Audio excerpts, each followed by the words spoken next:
News OK's Press Row with the Oklahomans Barry Tramel and Jenni Carlson is powered by Dunkin' Donuts. America runs on Dunkin'. The Thunder and the Grizzlies go to Memphis tied at 1 apiece in their 7-game series.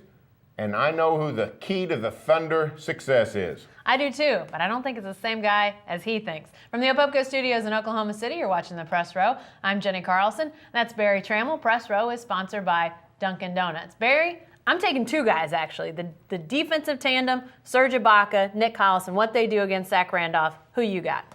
I got a guy sometimes we've forgotten about in this series. Tall, lanky young lad. Got a little bit of charm to him. Number 35, Kevin Durant. In case anyone hasn't noticed, Durant has gotten on a roll. He's playing well every game. He had one bad game in the playoffs shooting, and in that game, in the last 5 minutes, he decided to put the game on his back and win it for the Thunder. This is a guy who has proven that he can carry a team. And I think we might just see that the rest of this series. I think we might see Durant go off and not allow the Thunder to lose. When Durant gets on one of those rolls where he knows he's going to make a basket before the ball even gets to his hands, he's so quick with his release, he's unguardable. We've spent a lot of time talking in this series about how you stop Randolph. Took the Thunder a while to figure it out. Don't know for sure that they've got it fixed completely.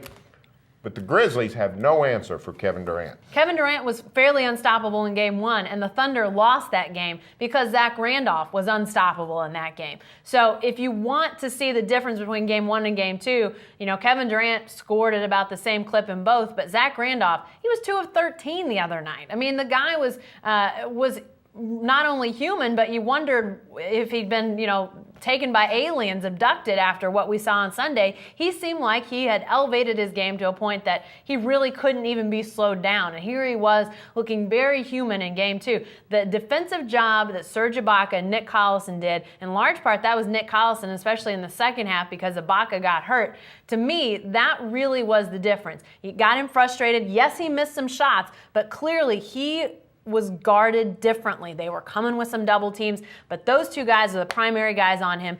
What they do, in my mind, is huge in the rest of this series. What we've seen in these two games, I think is good for Oklahoma City in that what we saw in the regular season, a lot of backing down, a lot of close-in, low-post stuff out of Memphis. We haven't seen that in either of the first two games. Gasol and Randolph made the shots in Game 1, didn't make them in Game 2. I think that's a very good sign for the Thunder, especially when Kevin Durant is on fire. I think that the Thunder has to continue to do defensively against Zach Randolph what it did in Game 2. Clearly, it frustrated him, and then it added to it when he couldn't make those shots. I think if they do again defensively what they did in Game 2, in Game 3 or 4, well, when they go to Memphis, they're going to win one of those games, and that changes the whole dynamic of this series. Hey, stay with the best coverage team anywhere at newsok.com and every day in the Oklahoman.